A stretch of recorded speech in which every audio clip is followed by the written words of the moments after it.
So we are seeing a trend of more and more Republicans calling for violence while claiming that the left is violent, claiming that they're for law and order, claiming people must follow the rules, claiming people must listen to police and blah, blah, blah, blah, blah, all this stuff. OK, we now have had 3 what I would consider prominent calls to violence from notable Republican figures within the last week or two. And this is just the last, again, it's like 10 days or something like that. And this is, forget about the fact that if you visit the right wing pro-Trump enclaves of the internet, it's thousands and thousands of individuals doing it as well. I'm focusing here on the fact that there are prominent to semi-prominent right-wing figures that are now seemingly comfortable publicly saying we should do violence, we should do coups, we should do insurrections, we should do the Second Amendment stuff in order to protect this or to protect that. Okay, let's start. We looked at this one last week or the week before. Fox News propagandist Tucker Carlson calls for a real insurrection, the framing, the allusion there being alluding to January 6th wasn't a real insurrection, but we probably should have a real one. Remember, this was about completely incorrect claims about immigration from Tucker's guest, and this is how that went down. That the people coming north from Latin America, Central America, in a lot of cases, are aware that there's a new administration in the United States and the policies are different? Oh, most definitely. They're telegraphing it down there. When you see T-shirts with people say, Biden, let me in.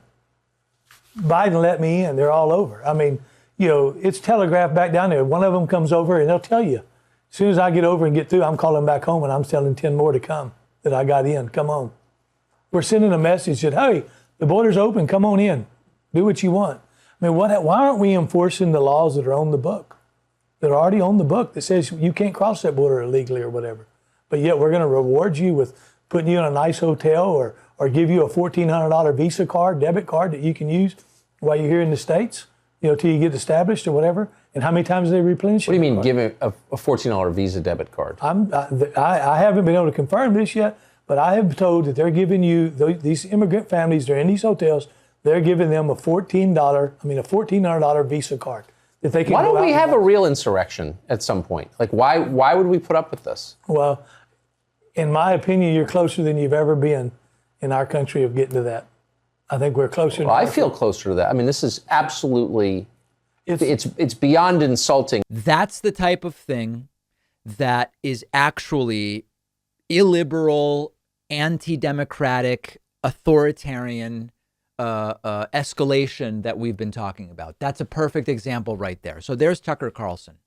Then we had Matt Gaetz, the beleaguered and disgusting Congressman Matt Gaetz, said that we have an obligation. This was an event a few days ago.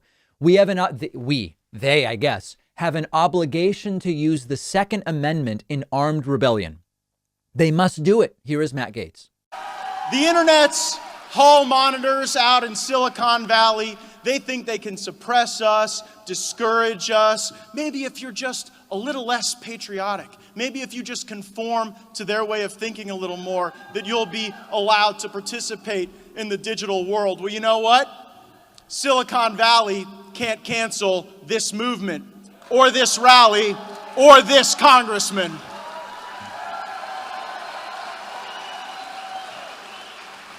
We have a Second Amendment in this country, and I think we have an obligation to use it.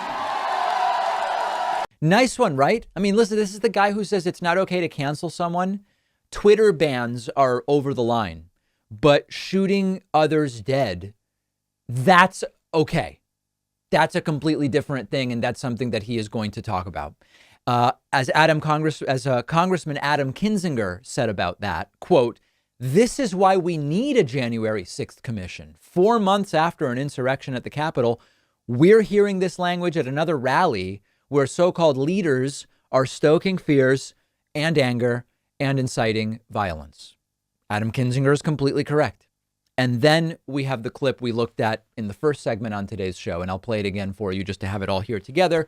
Donald Trump's former national security advisor, former national security advisor, Michael Flynn, calling for a coup to be done against Joe Biden at an event on a Sunday evening.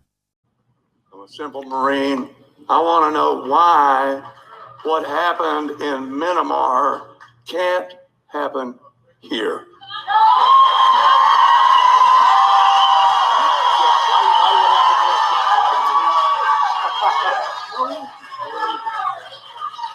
You know, yeah, no reason. I mean, it should happen here. No reason. But that's right.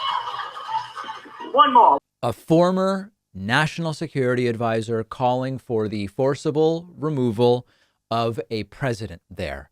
I still can't get over Myanmar. They don't even know. Myanmar, Myanmar. They don't care what it's called. They don't need to know anything about it. As long as they can use it somehow to point to we should forcibly remove Joe Biden. These are calls to violence, period. That's what they are. They have to be called what they are. The movement that insists we have to call things what they are, that's them.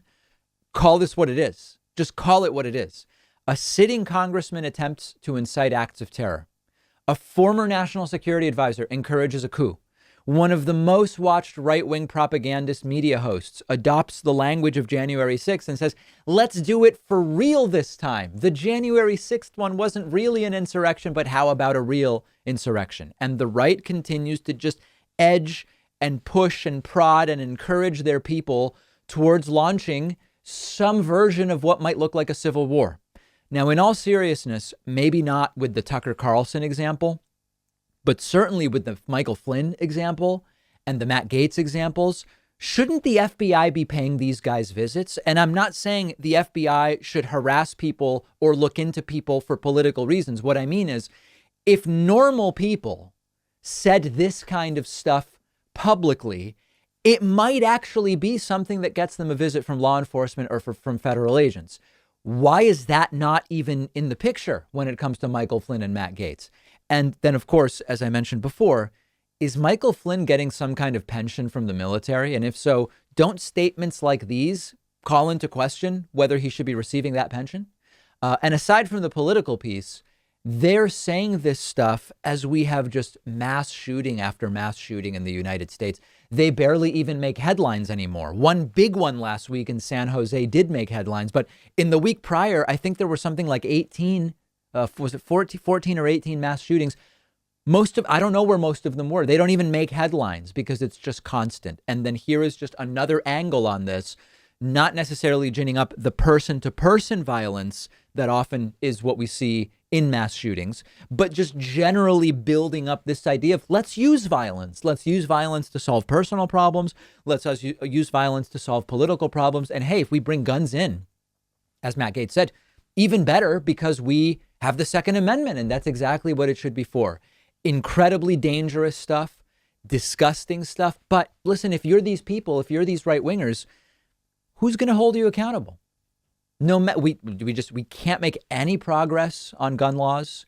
It's not really seeming like, okay, there's individuals being prosecuted for their role in the Trump riots, but systemically, is there going to be any consequence? It doesn't seem like it. Why wouldn't you do it? Make sure you're following me on Twitter. Let me know your thoughts about this. And also make sure you're subscribed to the new YouTube channel. Yes, davidpakman.com/Pakman Live.